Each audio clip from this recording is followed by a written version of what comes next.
view before the bright lights of the Crucible Theatre. Before the million-dollar tournaments and the global fame, snooker was just a game. A game invented in a mess hall by bored soldiers looking for a new challenge. It's a story of chance, innovation, and incredible skill. This is the story of how snooker rose from the colonial outposts of India to become one of the most strategic and beloved sports on earth. It all began in 1875. In the smoky officers' mess in Jubalpur, India, a young lieutenant in the British Army, Neville Chamberlain, no, not the future Prime Minister, was looking for a way to spice up the usual games of billiards. Hugh's a keen player, always experimenting with the rules of games like Blackpool and pyramids. On one fateful evening, he combined elements from both, adding coloured balls to the traditional set of reds. He wanted to create a new challenge, a game that required not just skill, but strategy and foresight. The new game was born. But what about the name? Well, the story goes that during a game, one of Chamberlain's fellow officers, a rookie still wet behind the ears, completely missed an easy shot. Frustrated but amused, Chamberlain called out, "Why, you're a regular snooker." In the slang of the Royal Military Academy at Woolwich, a snooker was a first-year cadet inexperienced, a bit clumsy, a rookie. The name, meant as a light-hearted jab, perfectly captured the essence of being outmaneuvered. In this new game, it stuck. From that moment on, the game had a name, and its inventor, Neville Chamberlain, had unknowingly created a sporting legend. The game quickly caught on among the officers stationed in India. The UT Club in southern India became an early hub for snooker enthusiasts, a place where the rules were refined and the competition grew. As these officers completed their service and returned to Britain, they brought the game with them. It started appearing in the exclusive gentlemen's clubs of London and beyond, a curious new pastime for the upper class. But to really grow, it needed a champion. That champion was a man named John Roberts Jr., a leading billiards player and cue manufacturer of the era. He saw the potential in snooker, travelled to India to meet Chamberlain, and upon his return, helped to publicise and standardise the rules across England. By the early 1900s, snooker was no longer a secret. It was a firm fixture in the clubs, but it was still just a niche pastime, a gentleman's game. It was waiting for a spark.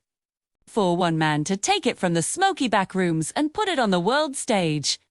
That man was Joe Davis.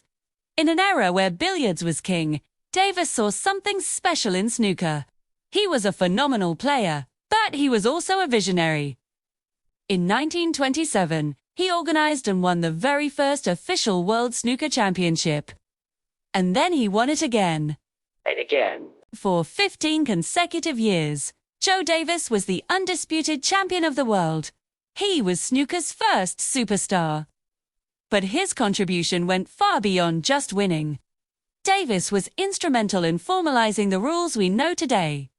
He promoted the game tirelessly, traveling the country to play exhibition matches, demonstrating its strategic depth and captivating appeal.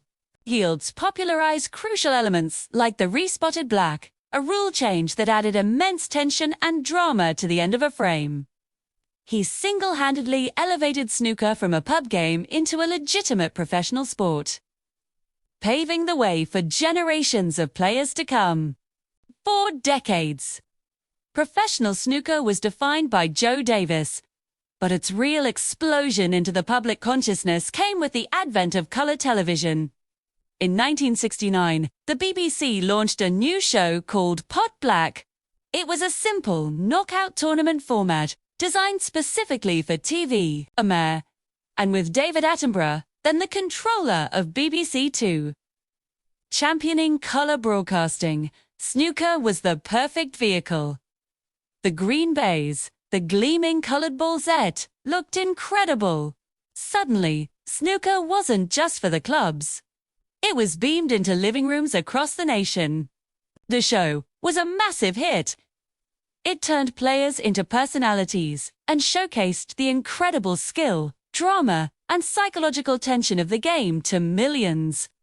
Snooker was cool. The 1980s became the golden age. Players like the charismatic Alex "Hurricane" Higgins, the methodical Steve "the Nugget" Davis, later, the prodigious Stephen Hendry, and the genius of Ronnie O'Sullivan became household names. The World Championship, held at the legendary Crucible Theatre in Sheffield, became a national event, its epic finals drawing in tens of millions of viewers. Snooker had found its holy ground. Today, snooker's journey is far from over.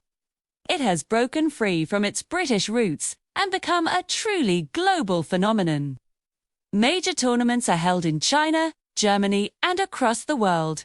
With a massive and passionate international fan base, the prize money has soared into the millions and the level of play is higher than ever before.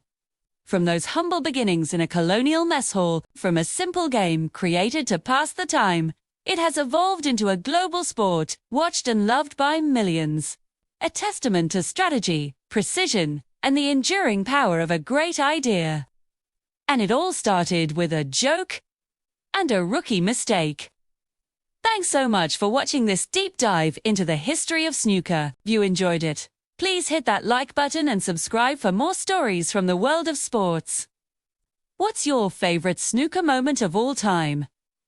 Let me know in the comments below. See you in the next one.